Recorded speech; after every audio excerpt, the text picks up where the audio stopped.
اگلا سوال ہے، کہتے ہیں کہ زمزم سے کرنٹ نہیں گزرتا اور اس کا پانی منرل واٹر سے بھی زیادہ صاف ہوتا ہے۔ یہ جو کہتے ہیں نا، وہ جب حج کر کے زمزم لے کے آئے نا تو 440 وولٹ کے کرنٹ گزار کے تو ان کو شہادت کے رتبے کے اوپر فائز کر کے بتا دیں تو ان کو پتہ چل جائے گا کرنٹ گزرتا ہے کہ نہیں گزرتا۔ یہ کہانی ہے ساری۔ سر میں نے آپ کو کئی دفعہ بتایا کہ اس طرح کی کوئی کہانی ہمیں نبی علیہ السلام بتا کے نہیں گئے۔ کسی حدیث یا آیت میں نہیں ملے گا کہ بسم اللہ پڑھ کے ساکٹ میں 2 انگلیاں ڈال دیں تو آپ بچ جائیں گے۔ یہ ایون خالد ابن ولید کے بارے میں انہوں نے مشہور کیا، جی ان کے پاس ایک بندہ زہر لے کے آیا، انہوں نے بسم اللہ پڑھ کے پی لیا۔ استغفر اللہ۔ یعنی خالد ابن ولید جو ہیں وہ مطلب آپ سمجھتے ہیں کہ وہ آپ کے بزرگ بابے تھے؟ وہ صحابی تھے بھائی، وہ بابی نہیں تھے، نہ وابی تھے، وہ صحابی تھے۔ مطلب ان کو نہیں پتا تھا کہ مطلب اس قسم کا معاملات ہو سکتے ہیں؟ اتنا بڑا رسک کوئی لے سکتا ہے کہ وہ زہر جو ہے استعمال کرنا شروع کرتے ہیں؟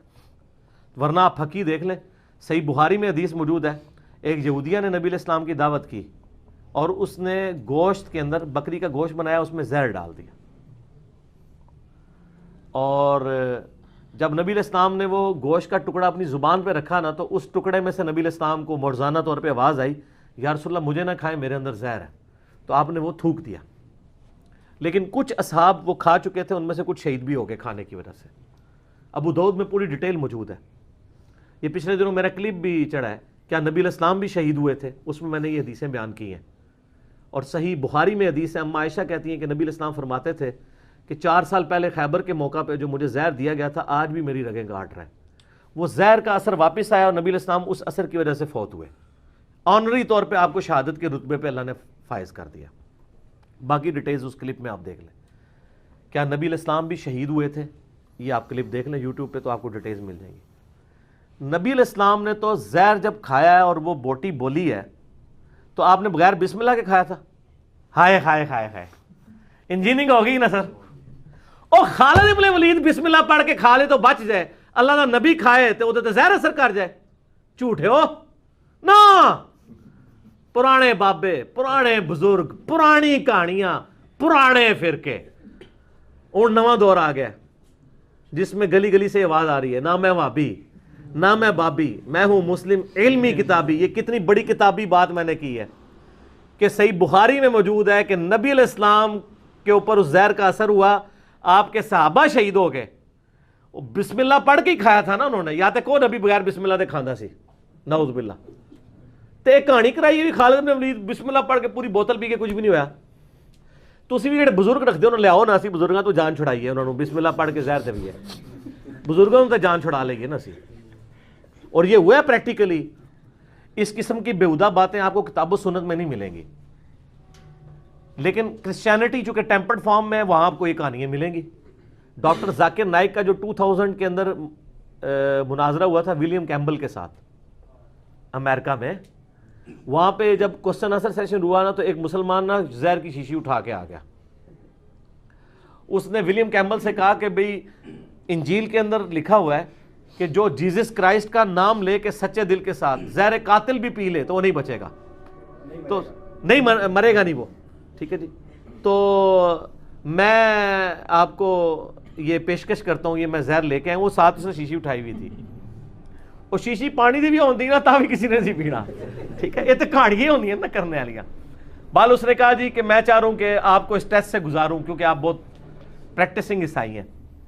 تو یہ گورے کا پھر سر حوصلہ ہے، اس نے آ کے نا پہلا تو اس نے جواب یہ دیا کہ آپ بڑے ایک سیریس پرابلم لے کے آ گئے میرے پاس، ٹھیک ہے نا۔ یہاں کیا آپ کسی کو قرآن حدیث پیش کرے ہو، کہنا نہیں تو سمجھ نہیں آئی۔ تو اس نے کہا دنیا کا کوئی عیسائی آ جائے، ویٹیکن سٹی کا پاپ ہی یہ کام کر کے بتا دے، لیکن آپ کو قرآن حدیث کہیں نہیں کہتا جی وہ امام کعبہ بسم اللہ پڑھ کے زہر کھائے تو بچ جائے گا، ٹھیک ہے۔ بل آپ کا اپنے بزرگوں کے بارے میں دعویٰ ہے تو ہم کہتے ہیں سارے بزرگوں کو آپ ایک ڈنر پہ بلائیں، اس کا خرچہ میں کرتا ہوں، ٹھیک ہے۔ ان سے تو جان چھڑائیں نا، جن کی بزرگی مانی بھی ہو تو ان کی ویڈیو بھی ہم بناتے ہیں، اس کے بعد ان کی شہادت ہونے کی لائیو ویڈیو بھی چڑھا دیں گے تاکہ پچھلے لاکھوں لوگ توبہ تو کر لیں کم از کم۔ چند بزرگوں کی قربانی سے اگر لاکھوں لوگ کتاب و سنت کے منہج پہ آتے ہیں تو یہ کوئی بہت بڑی بات نہیں ہے۔ اور ان کے بھی بارے میں آپ نے ٹینشن لینی ہے، وہ شہید ہی ہو گئے ہوں گے، ٹھیک ہے، شہید ہوئے نا، اپنا بزرگ مر جائے شہید، دوسرے کا مر جائے تو وہ کہتے ہیں نہیں ہلاک ہوا، مقتول، اپنا بزرگ رحمت اللہ علیہ، دوسرا بزرگ مرحوم، ٹھیک ہے نا۔ تو یہ پریکٹیکلی کر کے دیکھ لیں، یہ ساری کہانی ہے جی۔ زمزم میں سے کرنٹ گزرتی ہے سر، زمزم پانی ہے، دنیا کو اللہ تعالیٰ نے فزیکل فینومینا آف نیچر کے ساتھ جوڑا ہوا ہے، کوئی اس طرح کی ایکسٹراڈنری چیز آپ زمزم سے آبزرو نہیں کریں گے۔ اور وہ آپ کو عجیب و تحقیقات، وہ جاپان کے ایک ڈاکٹر نے کر لی، جاپان میں پتہ بھی نہیں ہوتا تحقیق تھا، یہ اکثر تحقیقات لوگ بیان بھی کر دیتے ہیں۔ آپ نے دیکھا ہوگا اللہ کے فضل سے میں نے اس پلیٹ فارم سے کبھی کوئی ایسی بات بیان نہیں کی ہے، اس کی وجہ ہے کہ اس کو آپ ڈیپ ڈگ کریں گے اکثر چیزیں جل ہی ہوتی ہیں، ٹھیک ہوگا۔ وہ کہتے ہیں نہیں تحقیق کی ہے، وہ ایک زمزم کا قطرہ ڈال دینا بوتل میں، وہ پورا ہی زمزم بن جاتا ہے۔ سر یہ کیسے پاسبل ہے؟ اگر یہ چیز ہوتی تو نبی علیہ السلام بتا کے جاتے۔ باقی یہ بات ٹھیک ہے کہ زمزم ایک متبرک پانی اس اعتبار سے ہے کہ وہ ان چٹیل پہاڑوں میں جہاں پہ میٹھا پانی اویلیبل نہیں تھا، بہت بڑی نعمت ہے، بہت بڑی نعمت ہے۔ اور قرآن پاک میں بھی اللہ تعالیٰ فرماتا ہے نا، ابراہیم علیہ السلام اپنی بیوی اور بچے کو ایک بالکل غیر زرعی جگہ کے اوپر چھوڑ گئے، اللہ کی رضا کی خاطر، وہی کے ذریعے آپ کو بتایا گیا۔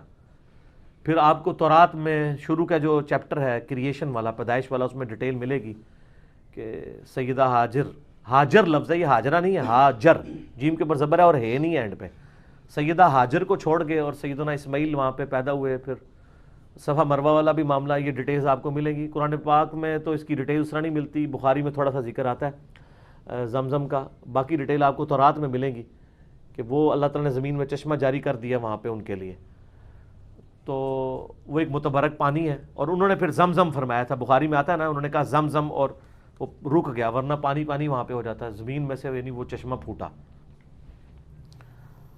تو صحت افزا تو ہے، حتیٰ کہ بخاری مسلم میں آپ کو واقعہ معراج کی جو حدیثیں ملیں گی نا، ان میں الفاظ ہیں کہ نبی علیہ السلام فرماتے ہیں کہ حضرت جبرائیل علیہ السلام جنت سے ایک تشت لے کر آئے، ایک یعنی بڑا سا برتن، اور میرا یوں سینہ چاک کیا، میرا دل باہر نکالا، اور اس تشت میں سونے کا وہ تشت تھا جنتی، اس تشت میں زمزم کے اندر میرے دل کو دھویا۔ آپ دیکھیں کہ تشت تو آیا ہے جنت سے، لیکن زمزم کتنا متبرک پانی ہے کہ نبی علیہ السلام کا دل اس زمزم میں دھویا گیا، اور اس میں سے خون کا ایک لوتھڑا ریموو کیا گیا، اور کہا گیا یا رسول اللہ یہ دنیا کا حصہ تھا جو آپ کے دل سے نکال دیا گیا، اور پھر میرا دوبارہ سے سینہ جوڑ دیا گیا۔ ظاہر یہ معجزہ ہو رہا تھا، نبی علیہ السلام یہ سب کچھ دیکھ بھی رہے تھے اور فوت بھی نہیں ہوئے، یہ پورا بائی پاس آپریشن، اس وقت تو وہ اس طرح کی ٹیکنالوجی بھی نہیں تھی۔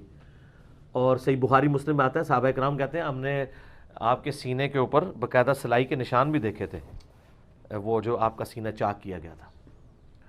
تو زمزم میں دھویا گیا۔ پھر صحیح بخاری میں حضرت ابو ذر غفاری کی جو اسلام لانے کا واقعہ ہے نا، وہ آپ حدیث اگر پڑھیں نا تو آپ کو ملے گا۔ ابو ذر غفاری کہتے ہیں جب میں مکے میں آ کے رہا تو میں کئی دن مکے میں رہا تو صرف زمزم ہی پیا کرتا تھا، تو میری صحت بھی بڑی فٹ ہو گئی۔ زمزم ایسا پانی ہے کہ جس کے اندر آپ کی یعنی روٹی کی بھی گنجائش پوری ہو جاتی ہے اگر آپ صرف زمزم بھی پیتے رہیں۔ صحت افزا پانی ہے، یعنی آپ سمجھ لیں ایک۔ باقی اس کو جس طریقے سے بڑھا چاہ کے پیش کیا گیا کہ جی وہ پتہ نہیں کیا سے کیا ہے، کئی لوگ وہ مطلب کہتے ہیں اس میں جراثیم بھی گھس جائیں تو مر جاتے ہیں، ایسا نہیں ہوتا سر۔ پچھلے دنوں آپ کو پتہ ہے نا سعودیہ والوں نے باقاعدہ، وہ بتاتے تو نہیں ہے نا ورنہ گستاخی کا فتویٰ لگ جائے گا، وہ زمزم کی کچھ لائنیں انہوں نے مدینہ شریف تک بچھائی ہوئی ہیں نا، آپ کو پتہ ہے نا، مدینہ شریف تک تو نہیں، مدینہ شریف تک تو وہ ٹرکوں میں جاتے ہیں نا، جو 7-8 کلومیٹر دور مکہ شریف سے جہاں پلانٹ لگا ہوا ہے زمزم کو ٹھنڈا کرنے کا، تو وہاں جو وہ یعنی پائپ لائنز جا رہی ہوتی ہیں نا، ان پائپ لائنز میں کوئی لیکیج والا ایشو آیا اور انہوں نے یعنی ان کو یہ پرابلم ہوئی کہ یہ اس لیکیج میں کہیں سیوریج کا پانی اور یہ چیزیں شامل نہ ہو جائے، تو باقاعدہ انہوں نے تحقیقاتی ٹیمیں بلائی ہوئی تھی، آپ یوٹیوب پہ دیکھ لیں، تو انہوں نے مختلف جگہ سے یعنی زمزم کے ٹیسٹ لیے تو کئی جگہ پہ اس کے اندر جراثیم شامل ہوئے تھے۔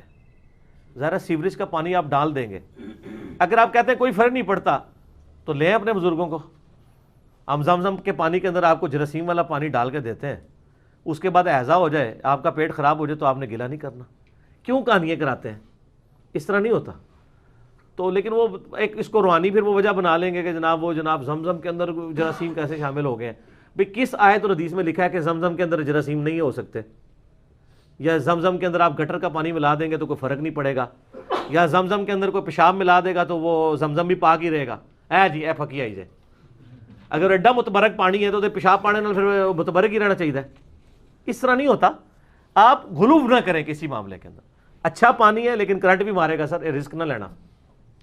اس طرح کی چیزیں، یہی وہ لوگ ہیں نا جن کے کہنے پہ لوگ پیروں کے کہنے کے اوپر بچوں کو ذبح کر دیتے ہیں، اسی قسم کے لوگ کہانیاں کراتے ہیں نا، ٹھیک ہے نا۔ ان کو چلا کاٹنے کے لیے کہتے ہیں زمین میں آپ اتنی سرنگ کھودیں اور چلا کاٹیں، وہ زمین ہی بیٹھ جاتی ہے اور مر جاتے ہیں۔ یہی لوگ ہیں نا جو کہانیاں کرا رہے ہوتے ہیں۔ دنیا بقدر ایفرٹ ہے، اور میں نے یہ اکثر بات کی ہے، ایون آپ نے دعائیں بھی پڑھی ہوئی ہوں نا، دعاؤں کا اثر بھی اسی وقت ہوتا ہے جب آپ اپنے اوپر تقدیر خود غالب نہ کروا لیں۔ جیسا کہ ابو داؤد ترمذی میں حدیث ہے، جو پڑھ لے بسم اللہ الذی لا یضر مع اسمہ شیء فی الارض ولا فی السماء وہو السمیع العلیم، اسے کوئی ناگہانی آفت نہیں آئے گی اس دن۔ 3 دفعہ جو صبح پڑھ لے، جو شام کو پڑھ لے، صبح تک نہیں آئے گی، ناگہانی آفت ہے۔ اسی طریقے سے مسلم شریف میں حدیث ہے، جو رات کو پڑھ لے اعوذ بکلمات اللہ التامات من شر ما خلق، اسے کوئی موذی جانور بچھو وغیرہ کا ڈسنے کا اثر نہیں ہوگا، ناگہانی۔ ایک بندہ دعا پڑھ کے بچھو کے منہ میں ہاتھ دے دے اور کہ میں دعا پڑھی ہے، انشاءاللہ پھر بھی نہیں بچے گا، کیونکہ یہ ناگہانی نہیں ہے، یہ تقدیر آپ اپنے اوپر خود غالب کر رہے ہیں۔ ان چیزوں کا تعلق ناگہانی چیزوں کے ساتھ ہوتا ہے، لہٰذا ان چیزوں کو اپنے اوپر غالب نہ کروایا کریں، ٹھیک ہو گیا۔ تو دعاؤں کو بھی ان چیزوں کو سمجھیں، یہ دیو ملائی کس سے کہانیاں بتانا بند کریں کہ جی زمزم میں سے کرنٹ نہیں لگ سکتی، ٹھیک ہو گیا۔